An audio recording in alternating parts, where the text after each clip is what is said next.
we've got a little email straight away, Carl, from Nikki in Beverly Hills, California. She says, Carl, you rock.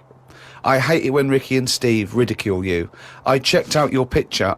Although your head is not normal, that's no reason to ridicule you. You look gimp, but I never judge a book by the cover. Cheers. Is that all you've got to say? Well, it's only because I've got no hair, though, isn't it? That's why it gives that effect. No, it's perfectly round your head. It's perfectly spherical head. Your face is slightly too big for it. It almost goes over the sides. Perfectly round head. Pug little nose, funny gimp eyes with no expression, hangdog look, like a little mouth, like a little lamprey, not formed, not human formed. The way your expression is like you've had a lobotomy. Your head goes weird at the back. It's got a little nod in it, like it's really strange, your face, and you're stupid. We've had a lot of emails saying that. I mean, I think he's just paraphrasing, but... talking of emails, you know, a couple of... I can't remember which show it was, but you mentioned, Carl, that you'd only recently seen a Chinese homeless person. Oh, yeah. And it really surprised you because you'd never seen a Chinese homeless person. And I actually went along with that. I've still never seen a Chinese homeless person. Well, now, I can just tell you now that there's a few responses from Los Angeles, people saying there are quite a lot of Chinese homeless people over there because apparently there's a huge homeless community in Los Angeles. So definitely if you want to see them, Carl, that's the place to go. But we've had one from Vancouver, Canada, from a girl called Amy, and Amy herself is Chinese, and she says that she realised herself that she'd never really seen a Chinese homeless person. And although she says that apparently Vancouver has the first or second largest Chinese population in Canada, she'd never seen them, and she actually went for a walk around the Chinatown in her area looking for them, and she could not find any on that particular day. So again, Canada obviously not a place to go for a Chinese homeless. It was just a point, though. I don't want people sort of... Well, hold on, though. Wait, I'll stop you there. Hello, Ricky, Steve and Carl. I live in New York City and have seen a Chinese homeless person. Not only is he Chinese, but he is also a midget. He's been living on the streets for the last 30 years. He used to dress in rags, but thanks to a coat drive, he's now wearing a fancy Adidas jacket, right? Now he encloses a picture. He says he gave him $10 to take the picture, and I've seen it, and he's a little Chinese midget fella. I'm just getting a bit worried that people are going out there sort of looking for these. Because they, that's what you requested. No. But all I was saying is I saw one. I didn't start saying, "Excuse me, can you just give us a smile? I'm taking your picture." Do you know we've what had loads of pictures of people. I know, and it worries me a little bit. And I mean, it's not too bad about the one who took one of a little midget one, because if he kicked off, it'd be quite easy to sort of hold him back. But I'm talking about fully grown. So is that your warning to people? Don't be taking pictures of fully grown Chinese homeless. Well, yeah, I'm just saying, don't be messing about going up to strangers and that and annoying them and stuff, right? Maybe I think that's a good rule of thumb. Don't annoy them. But that is a hell of a sighting, isn't it? We asked for a Chinese homeless, and they gave us a Chinese midget homeless. Many of the listeners are aware, Carl, that you're sort of fascinated by smaller people. Well, he's fascinated by difference, I think. Yes. I don't think he's having a go at people. When you sort of stare at someone because they don't look like you, and let's face it, most people don't look like you. You're not having a go, are you? Well, like I say, first time I saw Steve, I was never having a go. It was just, oh, that's different. But Steve, I was never having a go. It's just that thing of, oh, right, interesting. What do you mean? No, just I've said before about I've got used to it, and Steve it's the got same. used to it. What do you I don't know. Well, you know my feeling with this. I don't really know where he's coming from. But Steve knows I'm not having a go either. Yeah. Carl used to carry around a book that was called the Top 50 Freaks of All Time. Well, it's interesting you should mention that, because we actually had an email from Richie who says that he's been a fan of ours for many years, and he's listened to lots of the radio shows we've done in the past and things. And he says, of all the people you've discussed, Carl, in the past, including some of the people from your odd magazines, who would you most like to spend the day with, of all those people that you've encountered? Favourite of all? Well, certainly who you would want to spend time with, who you feel would be the most fascinating, the most interesting. Let's just recap on some of the... Pillow Man, the bloke with no arms, no legs that can roll a cigarette with his mouth.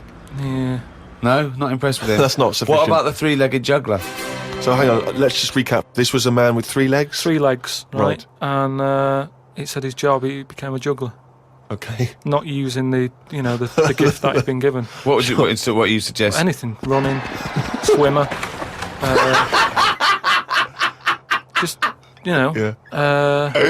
But yeah, What what else are was the there? others? What are the other ones? There was a picture of a gentleman. You were fascinated by him. He used to play the piano. Oh, he's got a tiny head, doesn't he? Yeah, that's that. That's the one who he sort of ages fast. Right.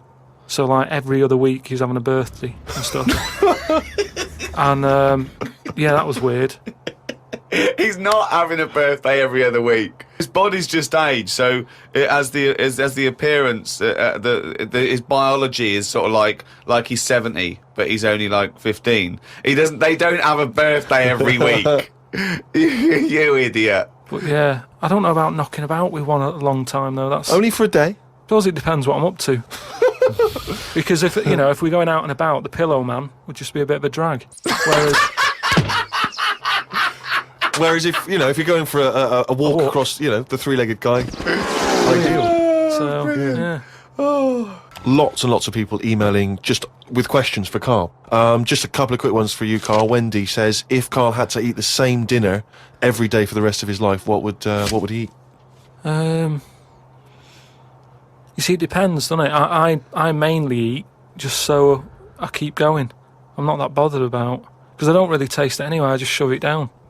You're like a dog. horse. I mean, to be honest, it annoys me the way people worry about food now and how there's so much to choose from. I think it's got out of hand.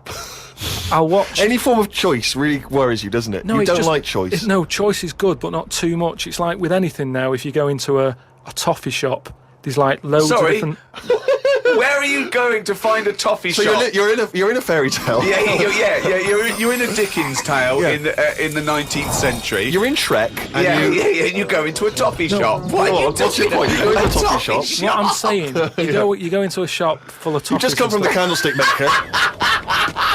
Right? You go in there, and there's just too much choice. It's like what, and I can stand there up to like 4 minutes, sort of going Up to 4 minutes. So specific. 4 minutes. So he's in a toffee shop in a top hat. Well, he's only got 4 minutes. He's only got 4 minutes because you've got to get down to the pea green boat that he's sailing off in. Yeah. No, Good but, morrow. well, forget the toffees. Could I have some of your finest Oxfordshire toffees? So you'd prefer it was just one selection of toffee? That's all they've got. Well, maybe two.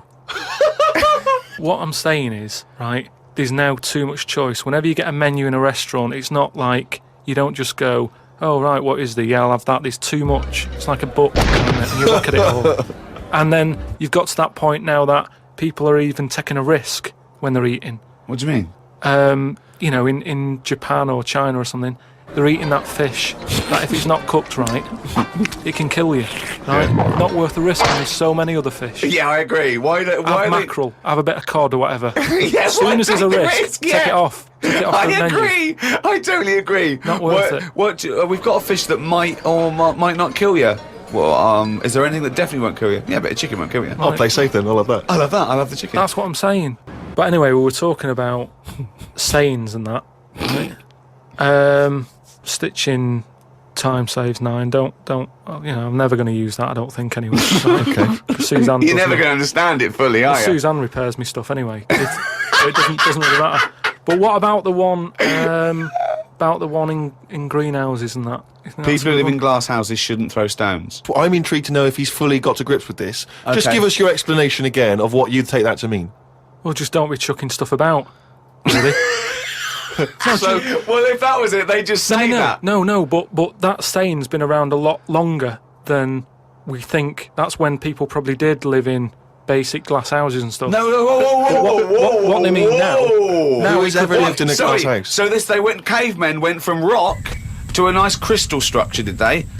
What are you talking about? When did people live in glass Well, no, houses? what they mean now, when that saying's used now, they mean sort of, plasma tellies, ornaments. No, they don't. They're saying don't chuck stuff about because you'll break it. No, it's not about damaging your own property. They don't mean you're inside the glass house throwing rocks inside your own glass It's house. a metaphor.